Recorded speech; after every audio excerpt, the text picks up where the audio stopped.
Ladies and gentlemen, welcome to the Rogers Kakasungura YouTube channel. A big thank you for the support you're granting this platform, and God bless you. If you're watching this and you haven't subscribed, kindly, I beseech you, make sure you click the subscribe button and remember to turn on the notification bell. In the Republic of Kenya, we have three arms of government. We have the executive, led by the president. We have the judiciary, and we have parliament. That is the National Assembly. The three arms of government constitutionally are supposed to work independently. The National Assembly is supposed to think and make decisions independently, the judiciary the same, and the executive the same. The cabinet secretaries belong to the executive because they represent the president. In Kenya, we are doing the opposite. The prime responsibility of members of parliament is to legislate and oversight the government, that is the executive, and even the judiciary. In Kenya, instead of the members of parliament oversighting the government, they support the government. Instead of playing the legislative role, they are now playing as watchdogs of the executive. Yani, they are working on behalf of the executive. In this parliament that is being led by William Ruto as the president, I have not seen members of parliament make their own decision. They are seeing the government sinking as we speak. Education in Kenya is headed to the grave. Members of parliament are silent about it. But I want to thank God for the few members of parliament who have already opened up their eyes and they are able to see that Kenya is on the wrong side. Kuna baadhi ya wabunge wamefungua macho na wameona Kenya inaelekea mahali pabaya. And in that, they are threatening to shut down parliament due to lack of capitation to schools. That's what I've said. Some members of parliament are waking up, but a few, because majority are in bed with the government. Led by the Kaiti Member of Parliament, Joshua Kimilu,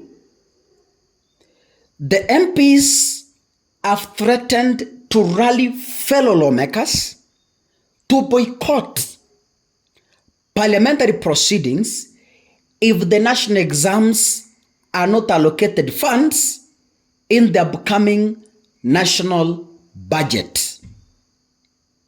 Yeah? So, wale wabunge ambao wanaelewa kazi yao. It is not the responsibility of Kenyans to ask Kasongo why he decided to scrap off capitation of national exams.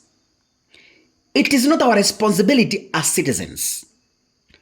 We have elected members of parliament as a representation. Yeah? They are supposed to represent us in asking those questions because that is their prime responsibility. They are supposed to summon the Cabinet Secretary for Education and the Cabinet Secretary for Finance, that is John Mbadi, as the Minister of Finance, and Migos Ogamba as the Minister of Education. They be summoned to Parliament, that's Education Parliamentary Committee, the members of Parliament to help us because we have elected them, because all of us Kenyans, we can't go and complain, all of us, That is why the Constitution allows us to be represented. So a member of parliament represents a constituency. He represents the people. So the people asking, why scrap off capitation for national exams and increase budget for innovation of William Ruto's office? The people should ask those questions on our behalf, our members of parliament in the National Assembly. But when you find what members of parliament are discussing is Gloria Ruoba's ouster from UDA, while children are crying of capitation, then you get to understand there's a problem in this country.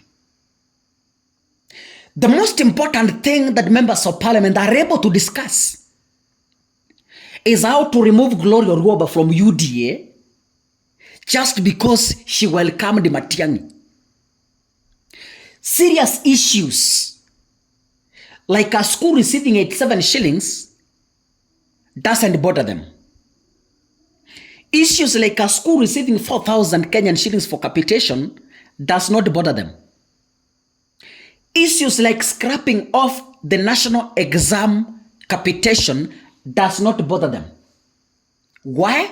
Because after all, they're able to afford. From our taxes, they're able to afford. Even if the government says let's pay, they are able to pay. But how about an ordinary citizen in the interior villages? People depend on vibarua, 100 shillings, 200 shillings in a day. Ndugu zangu wa Kenya, let me repeat myself, and I've done this severally. You do not need Jesus Christ. You do not need God to come and tell you Kenya is dead. You don't need anyone. You don't even need the Holy Spirit. You don't even need rocket science to know that Kenya has already died. Yeah? If you are a Kenyan who votes, please, 2027, I beseech you. Mimi nawaomba. Wale mlikuwa hapa 2022, mnakumbuka vile niliwaomba.